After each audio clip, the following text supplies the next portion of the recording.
the children begin to feed themselves.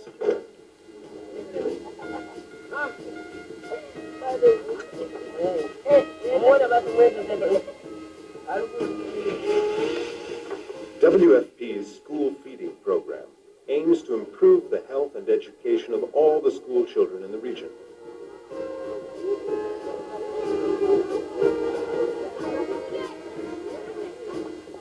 Here in Namatanda, volunteers start cooking at 4 in the morning to make lunch for almost 1,000 children who attend the local primary and secondary schools, as well as the Junior Farmer Field and Life School.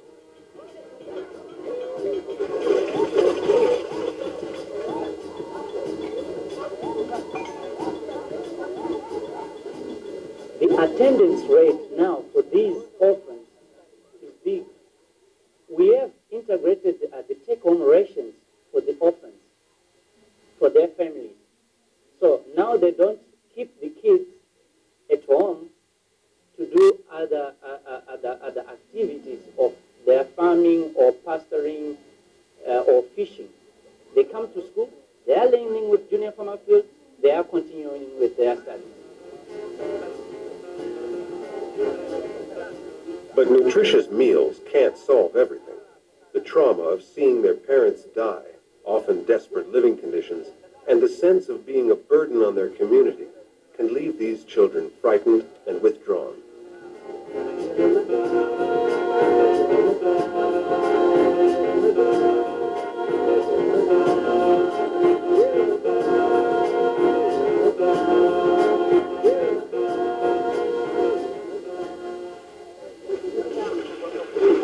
And perhaps the most innovative aspect of the Junior Farmer Field and Life Schools is the way children are encouraged to develop as people. A school timetable including lessons in singing, dancing, and agriculture might seem an unusual combination, but it is effective.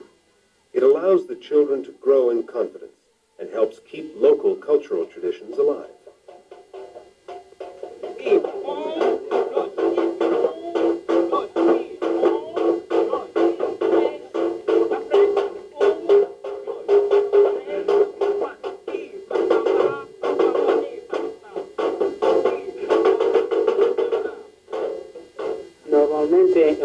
Normally in Mozambique, they say that dance is part of the exuberance of us Mozambicans.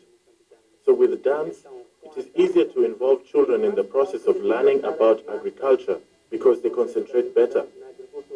So a cultural basis is integrated with agriculture. There is an integration between culture and agriculture.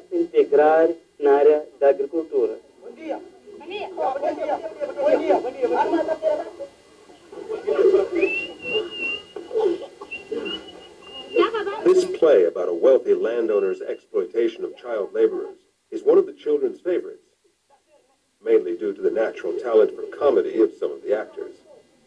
It may be entertaining, but all the children are well aware that the risks of exploitation are deadly serious.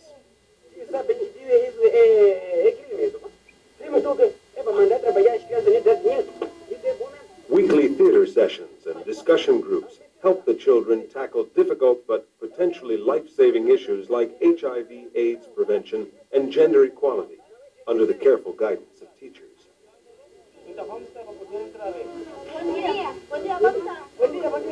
An understanding of the links between community and field and relationships between the social and economic spheres and the gender system empowers girls and boys as they learn to address power relations in a different way. I'm behaving myself, but the others, it's difficult. It is not always easy to behave yourself. Some say that AIDS doesn't exist, but others say that it does. But I'm being careful because I know about it. I know that it's a dangerous disease, it kills, and there is no cure. As AIDS continues to spread, the devastating consequences for the next generation cannot be ignored.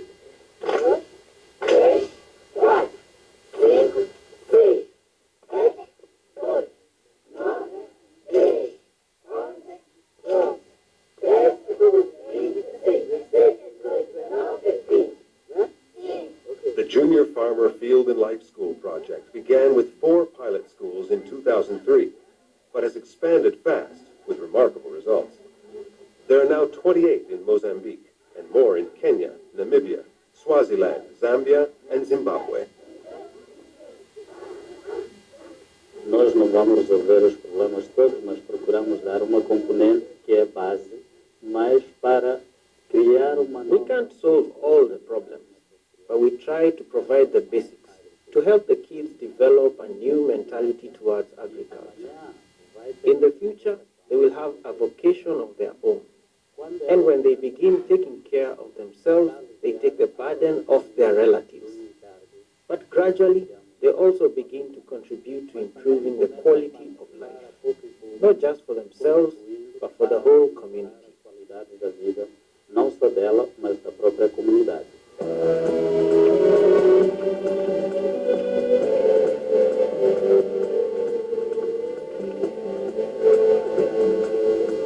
So for these children, Junior Farmer Field and Life School is just the beginning.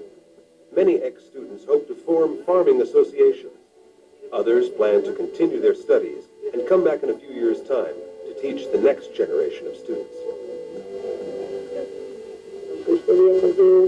I would like to do a cultural course or be an agricultural expert, but as part of our project here, I would like to become one of these, either a professor or an instructor.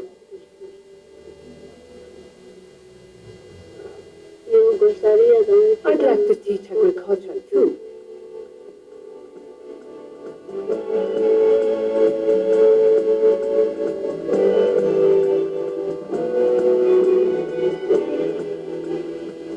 Knowledge, skills, gender-equal attitudes, and the confidence to make a living are vital if the next generation is to escape the vicious cycle of poverty and HIV/AIDS infection.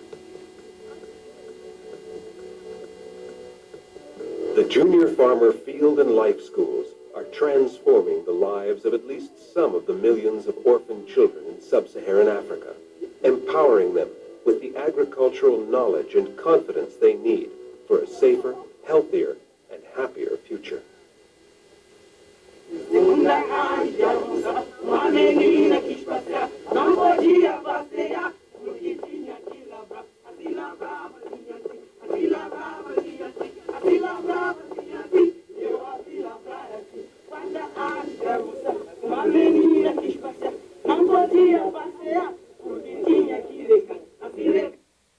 Any comments, questions? Yes, ma'am. This question is prompted by noticing the woman's skirt so close to the fire. About 60 years ago when I moved to Madison, the university was, the people in agriculture, I believe, were working in Mexico, and they were talking up solar cookers. And has anything ever come of that? Do people in climates like this use solar cookers, and would it be a good thing? I've seen it introduced in various places, and I've never seen it paid. Because I think a lot of it's cultural. They're not used to it, or it takes too long, and a lot of the cooking process is social as well. It's usually the women are together and talking and sharing and so forth. So it's more of a social and cultural thing as well. Whereas the solar cooker, see you later. Come back in a couple hours and see if it's done. So I think it's maybe for that reason. Does anyone else have any experience with solar cookers, or can talk to that? Yes, sir. Yeah, I was in the Peace Corps in Jamaica, and one of the things we did I worked with a community development project, and we tried to become a role model in community for self-sufficiency. And the area I was in, firewood was very hard to find, and pretty much very cut down. And of course there was no electricity. And so cooking from time to time would be a problem. And I taught people how to build indigenous solar ovens that you could actually fold up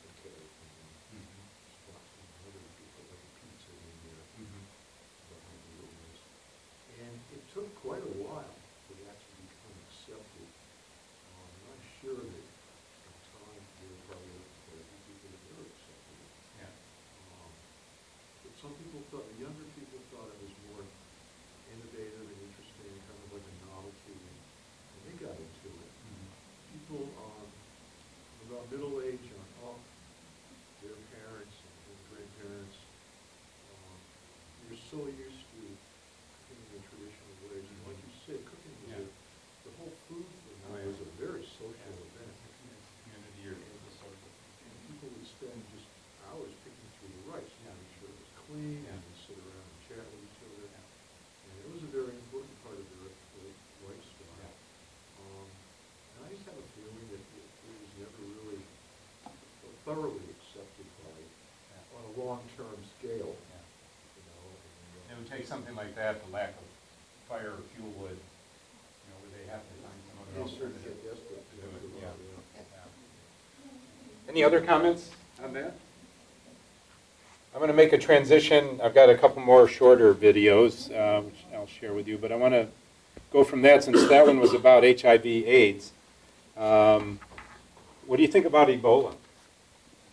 What is the impact of the Ebola virus on food security? And what aspect of food security? Availability, access, stability, utilization? Yes. Needing to go to a crowded market or get on a bus or it's a danger to them, but if they have Ebola, they're creating a danger and to access the food, and then the farmers that I meant to mention, I don't have one on Ebola virus specifically, but it's on their website. I do have some executive briefs on different emergencies here, several examples of, I think, Syria, Typhoon Haiyan in Philippines, and South Sudan. If you're welcome to take copies with you, they're also on the FAO website.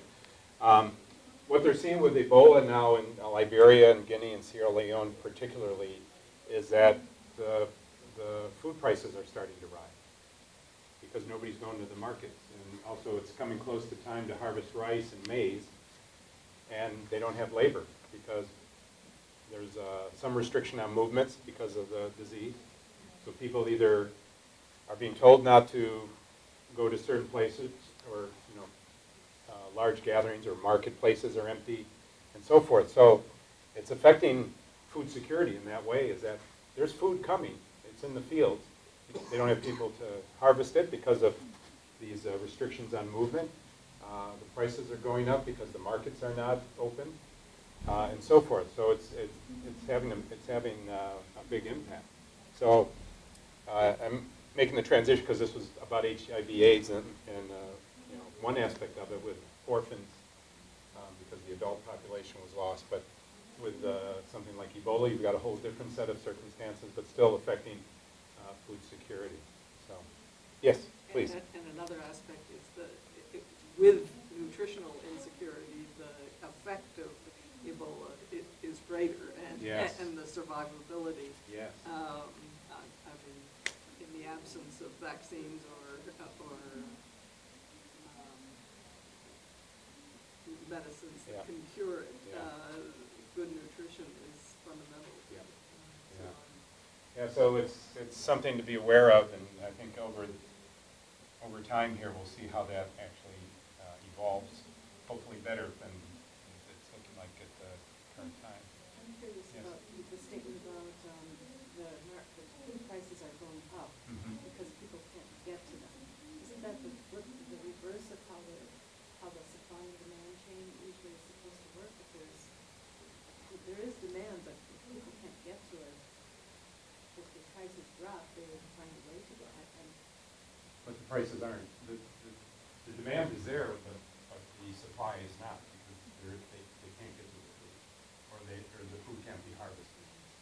So there is a low supply, actually. There could be. I'm talking about the harvesting of the crops that are coming up now. So they project that the prices will continue to go up unless the food is harvested or more food is brought in. So they're already net importers of cereal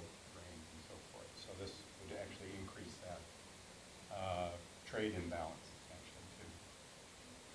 I'm going to move on to the next one. This one's about Philippines, the typhoon last November that hit, that devastated the islands, Philippine islands.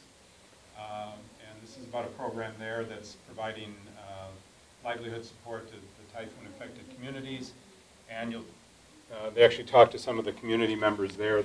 The community members in some of these programs they're talking about actually help to identify the needs and identify the kind of programs and inputs, support that they wanted to have.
Nang dumating na yung typhoon, nasa loob lang kami ng bahay namin. Tapos, nung lumakas na ang hangin, nasira ng bahay namin, doon na lang kami sa labas nag-stay.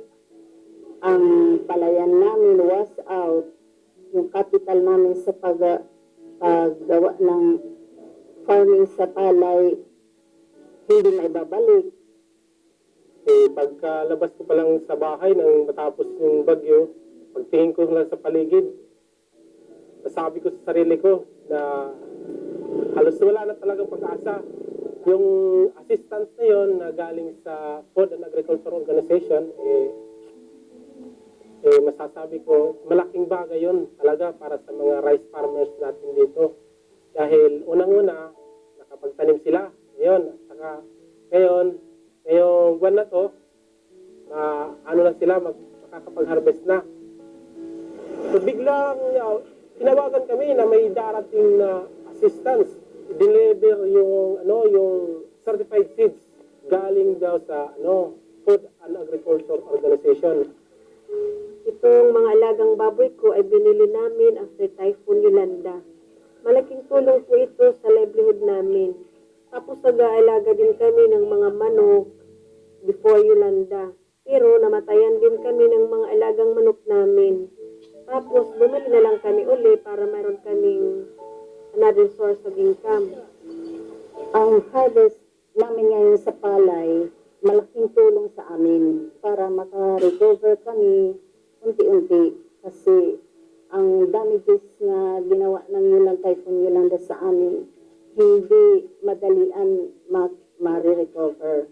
Kami po ay lubos na nagpapasalamat sa inyong suporta na ibinigay, lalong-lalo na sa ating mga farmers. Kung hindi sa inyo, siguro mahirap makabangon ang mga tao dito.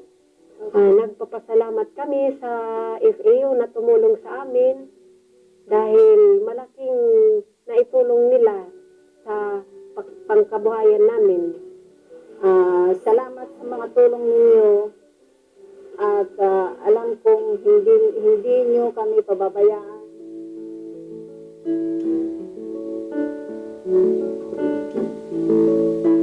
These are those voluntary funds I mentioned. Certain countries donate to certain programs that they find that they're interested in supporting. That's what was mentioned at the end. Comments on that one?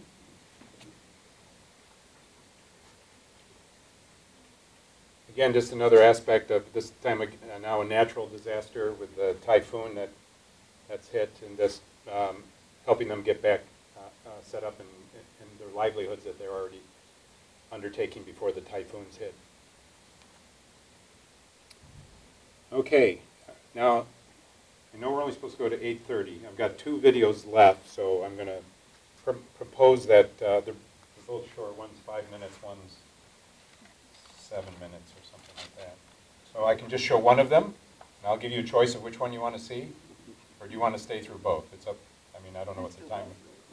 You want both? Sure. Oh, great. Okay. No extra charge. Unless you have to pay extra for the room, Barbara. I don't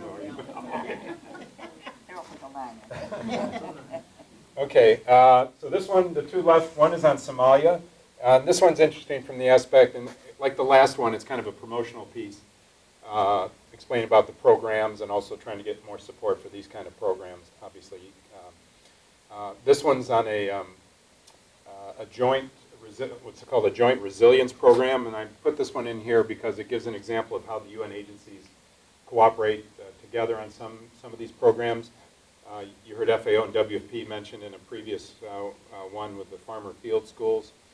This one, it's FAO, the World Food Program, and UNICEF are working together in Somalia, helping to build community resilience and working in their various areas where they have the technical expertise and the mandate to take it on.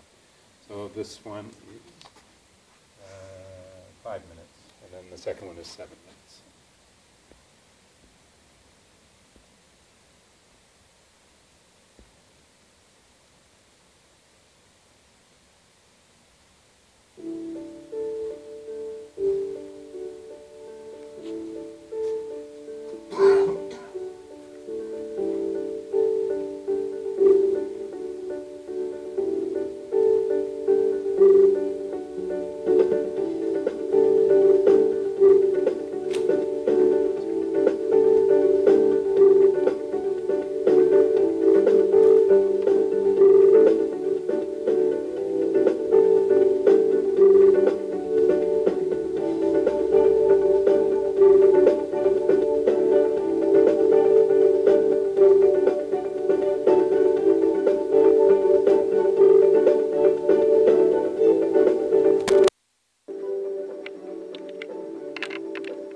We have a clear example here in Togo of the joint strategy between the three agencies, FAO, WFP, and UNICEF, where really we are putting the best of the three agencies in support of three components: strengthen the productive sector, ensure access to basic services, and ensure predictable safety nets for the most vulnerable.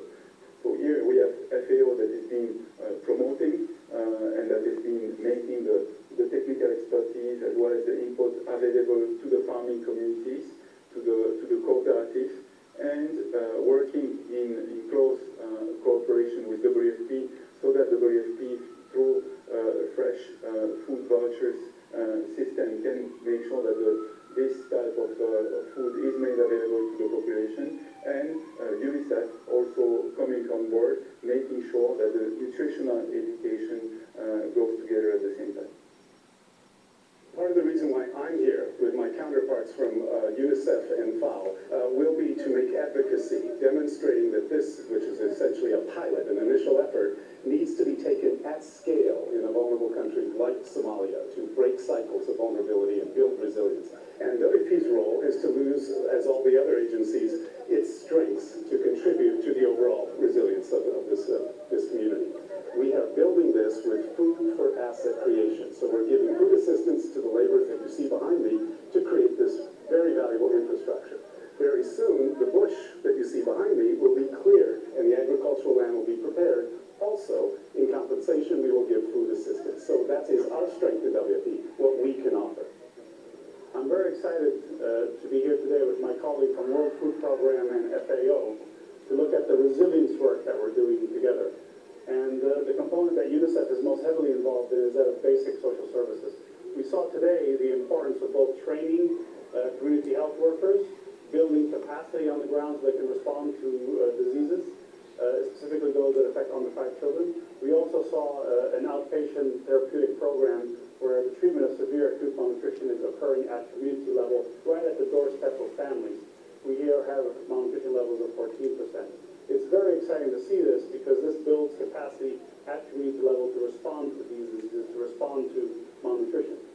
This exciting program needs further support. We've gotten generous contributions, but without further funding, we won't be able to continue the work that we do. Most immediately, we need $8 million to be able to support 30 non-governmental organizations like this one that we just saw, to provide services across Somalia as a whole.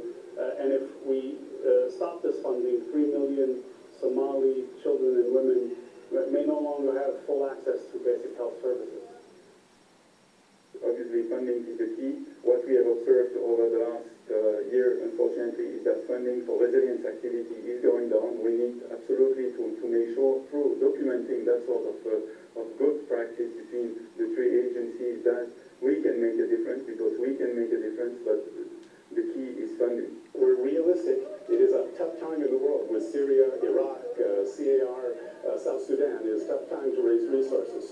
But we can make a very compelling case from what we've seen today and what you see behind me at the moment.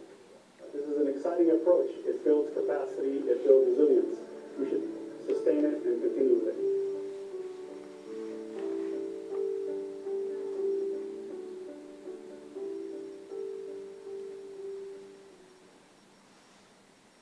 There's quite a few programs like that. I think more and more